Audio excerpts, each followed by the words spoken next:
100 people stood frozen in that mall cereal aisle, phones out, watching a man die on the cold tile floor.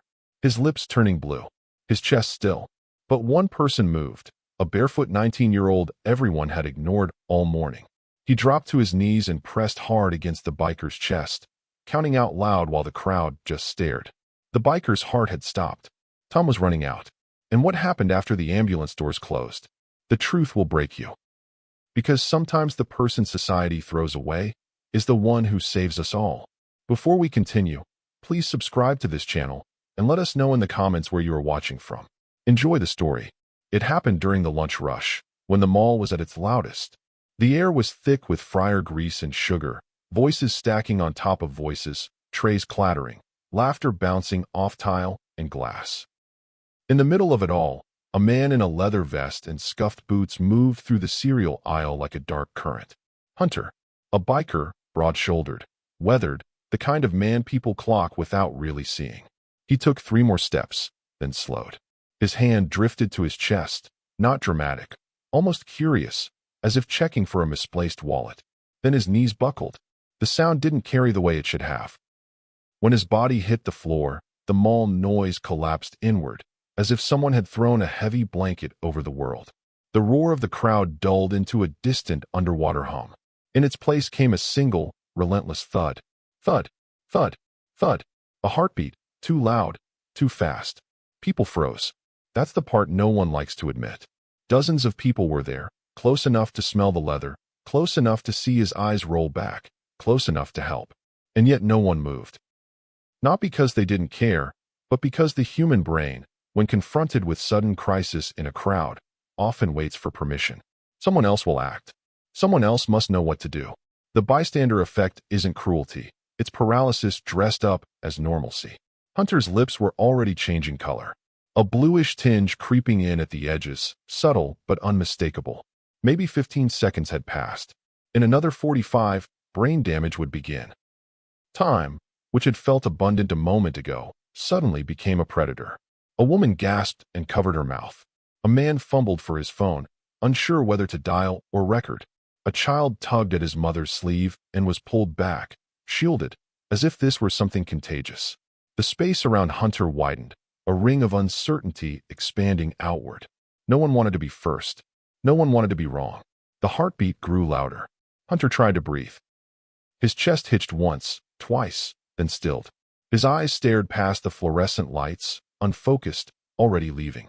This was the moment where stories usually end, where hindsight arrives too late with perfect clarity, where everyone says, if only someone had done something. But here's what nobody knew yet. The boy watching from 20 feet away had a secret. Something his father taught him before the night everything fell apart. Stay with me, because that secret is about to save a life. And if you've ever felt invisible or wondered if one person can really make a difference, hit that subscribe button. Because this story proves the people society ignores might be the ones we need most. The mall held its breath. The crowd waited. And the line between life and death narrowed to a few fragile seconds. They didn't see Harris. That wasn't unusual. For 6 months, not being seen had become his routine. He existed in the mall's margins, in the quiet seams between crowds and closing hours. 19 years old, though the streets had carved extra years into his face. His shoulders carried a weight that didn't belong to someone his age, and his eyes had learned the discipline of staying down. At night, he slept in the parking garage stairwells, choosing the ones with broken lights and security doors that never quite latched. Concrete for a bed, a backpack for a pillow. Every morning, he folded himself back into the flow of the mall before anyone could ask questions.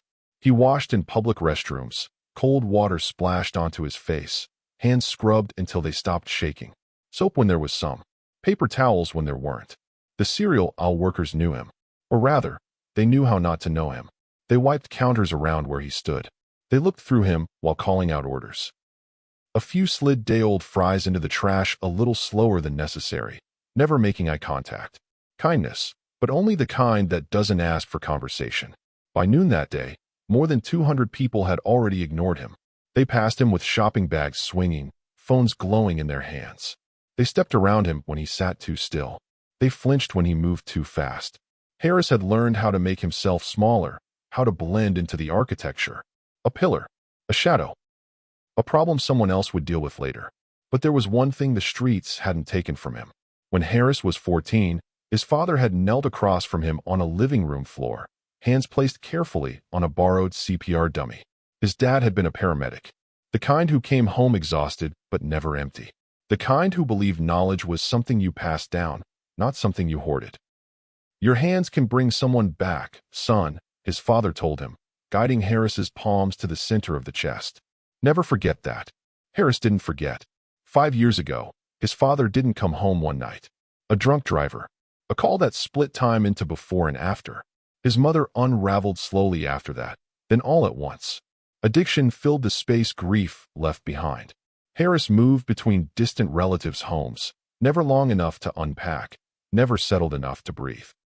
When the last door closed, the street opened.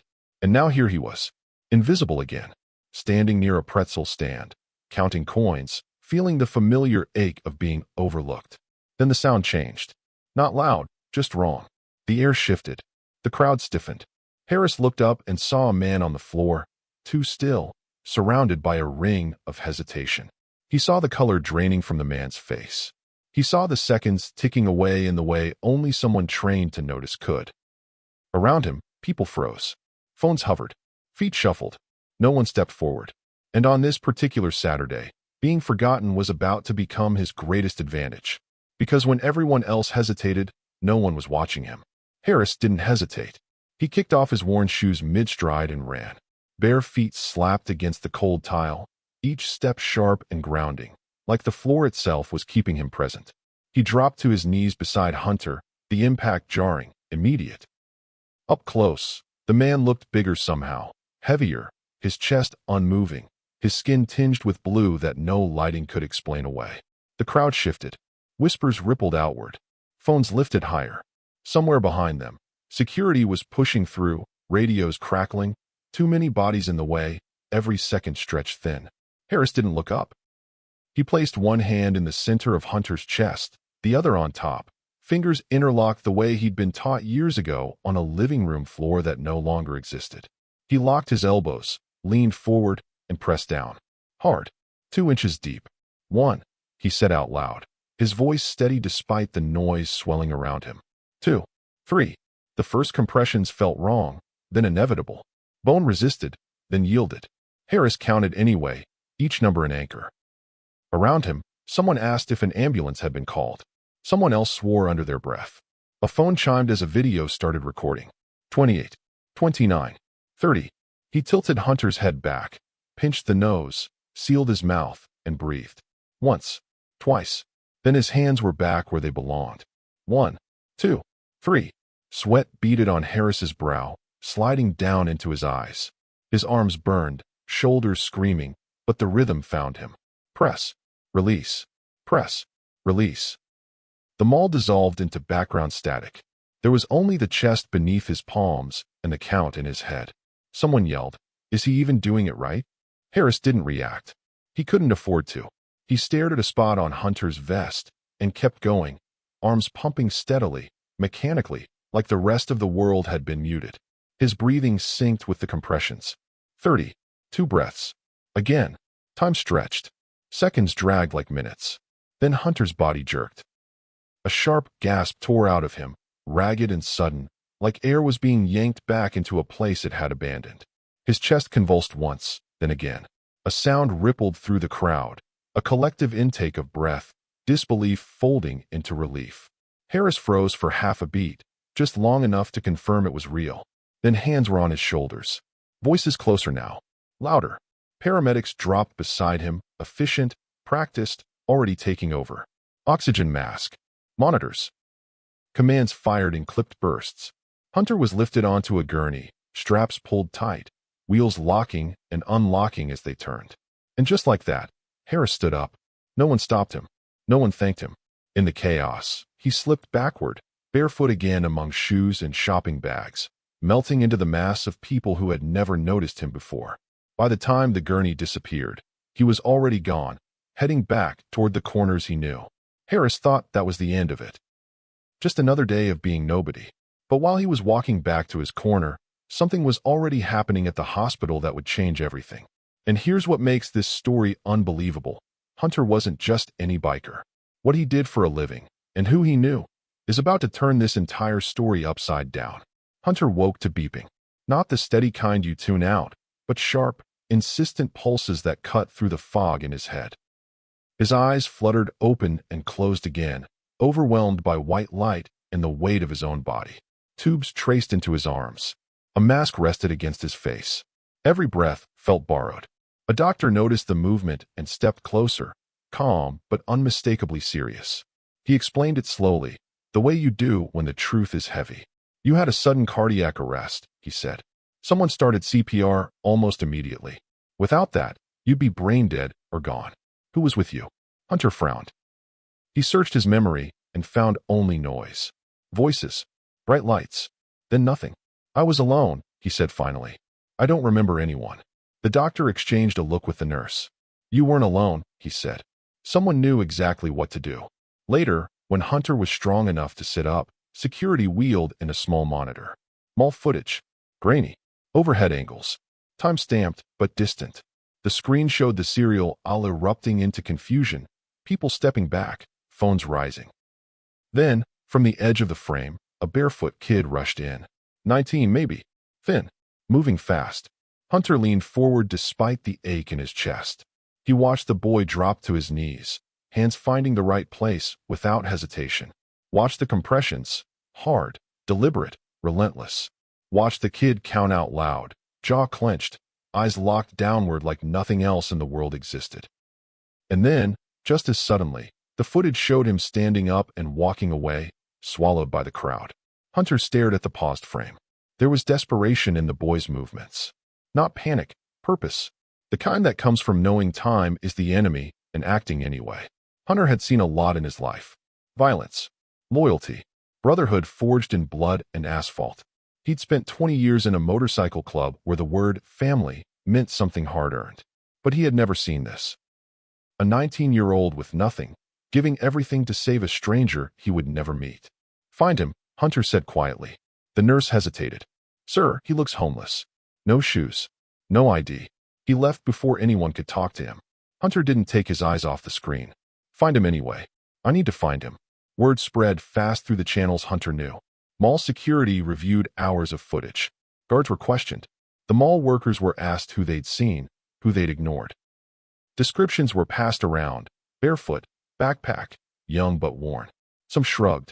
Some said maybe. Most said nothing at all. Hunter lay in his hospital bed, heart sore but steady now, watching the ceiling and thinking about hands on his chest, about air forced into his lungs by someone who didn't know him anything. He knew loyalty. He knew debt. And this was a debt that didn't let you sleep. But finding a homeless 19-year-old who doesn't want to be found, that's harder than you'd think. And the clock was ticking because Harris was about to disappear for good. Hunter didn't search alone. The moment he was discharged, his world moved. Brothers from the motorcycle club fanned out across the city, leather vests replaced with hoodies and ball caps, eyes scanning corners most people never looked at. They shared the footage with a single message attached. Help us find this hero. Faces that usually inspired fear were suddenly knocking on doors, asking quietly, listening closely. The video spread.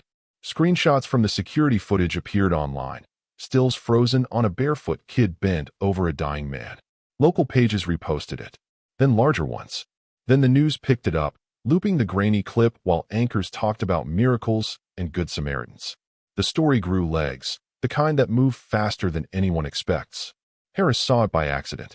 He was standing in the electronics store, warming himself in the artificial glow of televisions mounted in a perfect grid. The sound was low, but the image punched through. There he was, blurry, hunched, unmistakable, his hands on a stranger's chest, his bare feet on tile. His stomach dropped.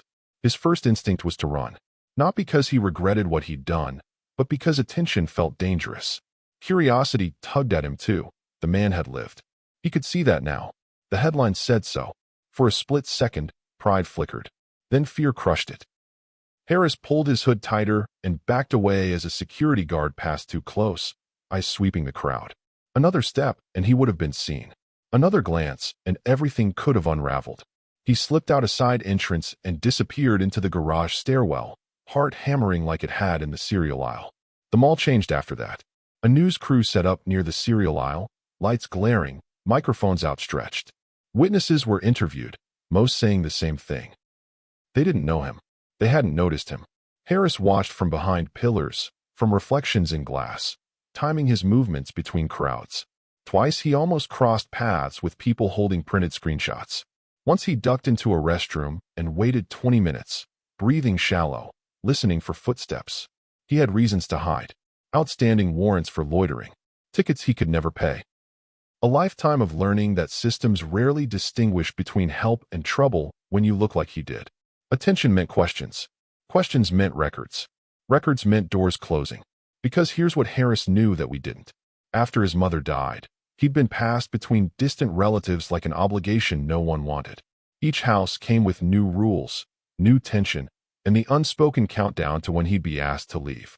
By 19, he'd been on his own for over a year. Being homeless was hell, but it was hell he controlled. No one could throw him out of a stairwell. No one could decide he'd overstayed his welcome. If you think every young person deserves a real chance and a safe place to sleep, drop a comment saying, "Everyone deserves dignity." Let's show Harris, and young adults like him, that people care. The search intensified. Days passed. Hope thinned. Then, on the third day, someone recognized him. But it wasn't who Hunter expected. And what this person knew about Harris was about to crack this story wide open. Maria had noticed him long before the cameras did. She worked the late shifts in the mall, wiping counters, arranging cereal, watching the mall empty itself of people who had places to go. She never asked Harris his name. She never asked why he was there. She just started leaving things where he'd find them. A wrapped sandwich set a little too close to the trash. A cup filled and forgotten near closing time. Always without eye contact. Always without making him feel small. When she saw the footage on the news, her hands started shaking. She recognized the way he moved. The shoulders. The shoes missing from his feet.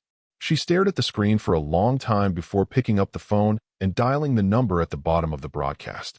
When Hunter answered, she spoke quickly, like she was afraid she'd lose her nerve. "I know him," she said. "He sleeps in the parking garage stairwell. Third level, near the broken door." That night, at 11, Hunter walked into the garage alone. The concrete swallowed sound. Fluorescent lights buzzed overhead. He followed the directions until he saw a shape shift in the shadows. A backpack. A thin blanket folded too neatly to be trash. Bare feet pulled back instinctively. Harris bolted. Hunter called out, voice cracking through the echo. "Wait. Please. I just want to say thank you." Harris stopped at the stairwell landing, breath ragged, eyes wide, ready to run again. Silence stretched between them, heavy and sharp. "I don't want anything from you," Harris said, words rushed, defensive, rehearsed. Hunter raised his hands, slow, deliberate. "I'm not here to give you trouble. I just needed to find you." Harris didn't answer. He clutched the strap of his backpack like it might disappear. "Why did you do it?" Hunter asked. "You didn't know me." Harris looked away. For a moment, he seemed younger, smaller. "Because everyone else just watched," he said quietly. "My dad taught me, you don't just watch." The words landed harder than any accusation. Hunter's eyes adjusted to the dark. He saw what the cameras hadn't. The wear in the backpack seams. The blanket too thin for the cold. The bare feet on concrete that never warmed. This wasn't a kid passing through. This was survival reduced to essentials. And that's when Hunter understood something that would haunt him. This 19-year-old had saved his life with hands that hadn't held a warm meal in days. With a body that hadn't slept in a real bed in months. He'd given everything to save a stranger who had everything. Hunter swallowed, chest tightening in a way no monitor could measure. He stepped closer, not threatening, just present. "What I say next," he told Harris, "isn't just a thank you." Because Hunter owned something. Something real. Something that was about to solve both of their problems in a way neither of them saw coming. Hunter took a breath and shifted his weight, the concrete cold seeping through the soles of his boots. "I own a motorcycle repair shop," he said. "Been mine for a long time. There's a living space above it. Small. Nothing fancy. It's been sitting empty." Harris didn't respond. He watched Hunter the way you watch a door you're not sure is safe to open. "I've had some health issues," Hunter continued. "Heart problems don't exactly mix well with 12-hour days under a bike. Work's been piling up faster than I can handle it." He paused. I could use the help. And you could use a place to sleep. The words hung there, fragile. You could stay there, Hunter said. No strings. No questions about your past. I don't need explanations. He glanced at Harris's bare feet, then back to his face. If you want, I can teach you the trade. Wrenches, engines, real work. And maybe, if you're up for it, you could get your GED. Think about what comes next. Harris laughed once, short and sharp, the sound of someone bracing for disappointment. Why would you do this? Hunter didn't answer right away. He looked at the stairwell, at the place Harris had carved out of neglect and shadows. Then he met his eyes. Because you didn't hesitate, he said. You saw someone who needed help and you moved. That's rare. That's worth everything. Silence stretched between them again, but this time it wasn't sharp. It was uncertain, hopeful in a way that felt almost dangerous. Harris thought of the nights on concrete, the constant hunger, the way being invisible kept him alive but never let him live. He thought of his father's hands guiding his own, years ago, teaching him how to bring someone back. What if I mess it up? Harris asked quietly. Hunter shrugged. Then we deal with it. Together. Harris nodded once. Small, careful, but it was a yes. He didn't smile. He didn't thank him. He just said, I'll try. And that was enough. But accepting Hunter's offer was just the beginning. Because what happened over the next 6 months, nobody could have predicted. Not even them. If you believe in second chances, for both of these men, smash that like button. Because what's coming next proves that sometimes saving someone else is how you save yourself. The first 30 days didn't feel like a miracle. They felt awkward, heavy, uncertain. Harris stood under the shower longer than necessary the first night, letting the water run over him like he was trying to erase months of concrete and cold. The steam filled the small bathroom, and for a moment he just leaned against the wall, breathing, steadying himself. Later, when he lay down in a real bed, his body refused to cooperate. The mattress felt wrong, too soft, too forgiving. He slept in bursts, waking up disoriented, half expecting to hear footsteps or security radios. Trust didn't arrive all at once. It crept in, slow and suspicious. Hunter wasn't at his best either. His body tired easily now, hands shaking sometimes when he pushed too hard. Frustration sat close to the surface. He'd built his life on strength and endurance, and suddenly both felt unreliable. There were days he snapped, days he went quiet, days he stared at an engine longer than necessary, remembering how things used to be. Mornings began with coffee. At first, they drank it in silence, standing on opposite sides of the counter like strangers waiting for permission to speak. Harris watched Hunter move around the shop, slow but precise, the rhythm of someone who'd done this his whole life. He asked questions he didn't expect answers to. Hunter answered anyway. The first lesson was simple. Changing oil. Nothing glamorous. Just hands, tools, and patience. Harris listened closely, repeating steps under his breath. For the first time in a long while, his hands weren't shaking because of fear or hunger. They were steady because they had something to do. Paperwork followed. School enrollment forms. IDs replaced. Waiting rooms that smelled like old carpet and second chances. Hunter sat beside him through it all, quiet but present, a weight Harris didn't know he'd been missing. One evening, as the shop lights dimmed, Harris asked about the heart attack. I didn't take care of myself, Hunter admitted. Thought I was invincible. Thought tomorrow was guaranteed. They talked late into the night after that. About mistakes. About loss. About the strange loneliness that comes from surviving when you don't feel like you're living. Both admitted, in different ways, that they'd been alone too long. It wasn't perfect. Some nights, Harris still slept on the floor out of habit, wrapped in the blanket he'd brought from the garage.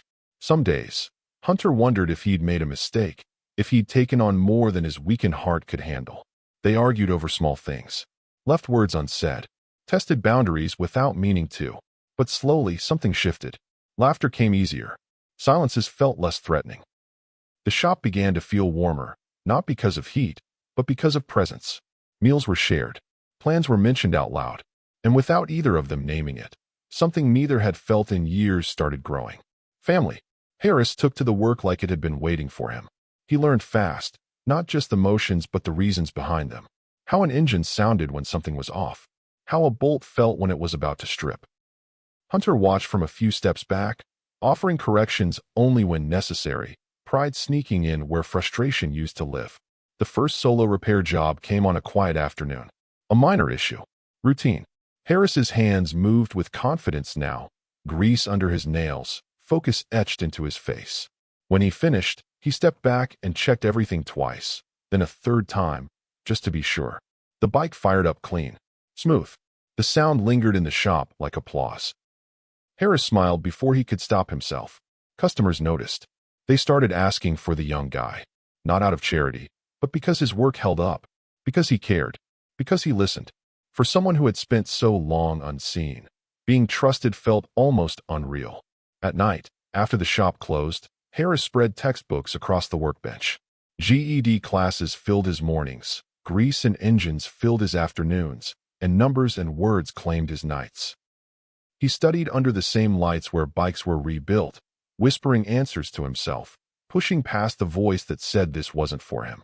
When he passed his first practice test, he stood frozen, staring at the score like it might vanish. Hunter read it twice, then once more, and let out a laugh that surprised them both. They celebrated with takeout eaten off tool carts, grease-stained hands holding paper plates. Plans were made out loud. The official exam. A future that suddenly felt possible. The shop changed too. With Harris taking on more work, jobs moved faster. Customers came back. Word spread. Not just about good repairs, but about the story. The biker who hired the kid who saved his life. People talked about it like a legend, something rare and hopeful in a world that didn't always reward decency. Hunter's health stabilized. He rested when he needed to, listened when his body spoke. For the first time since the heart attack, he wasn't trying to outrun his limits. He didn't have to. He had help. But here's the thing nobody talks about in stories like this. Transformation isn't a straight line. It bends. It doubles back. It drags the past behind it like a shadow that refuses to be outrun. And just when everything seemed to be working, when routines felt solid and hope felt earned, the past came knocking. What happened next tested everything they'd built. And it all started with a knock on the door at 6 in the morning, on a Tuesday, when neither of them was ready for what stood on the other side. The knock came early, sharp and official, cutting through the quiet of the morning. Hunter opened the door to find 2 police officers standing on the threshold, faces neutral, hands resting where training had taught them to rest. They explained it calmly. A welfare check. An anonymous tip about a possible squatter situation. Questions that needed answers. Harris stood frozen at the top of the stairs, heart racing, every instinct screaming to run, even though there was nowhere left to go. The words came back all at once. Loitering charges, warnings, citations that never really went away, just waited. The officers asked about residency, about paperwork, about how long Harris had been staying there and whether it was legal. They asked about his past. Their tone wasn't cruel, but it was firm, procedural, heavy with the weight of consequences. Hunter stepped forward. He lives here, he said. With my permission. They needed proof. A formal agreement. Something in writing. Good intentions, it turned out, weren't enough. For the next few days, everything felt fragile again. Hunter hired a lawyer and moved quickly, unwilling to let bureaucracy undo what they'd built. Paperwork was drafted. A proper rental agreement put in place. Dates clarified. Signatures added. Harris sat across from the lawyer, hands folded, answering questions honestly. His outstanding warrants surfaced, just as he'd feared. Loitering charges. Petty. Old. A record of survival more than wrongdoing. This time, context mattered. The charges were dismissed, the circumstances taken into account, the system, briefly, unexpectedly, showing mercy. People spoke up. Maria came forward and told her story. Customers from the shop wrote statements. His GED instructor talked about late nights and determination. About a kid who showed up every day and tried. When it was Harris's turn, his voice shook, but he didn't stop. He gave me a reason to try again, he said. That was enough. When it was over, when the paperwork was filed and the door closed behind the last official visitor, the shop felt quieter than it ever had. Hunter sat heavily at the table. Harris leaned against the wall, breath finally slowing.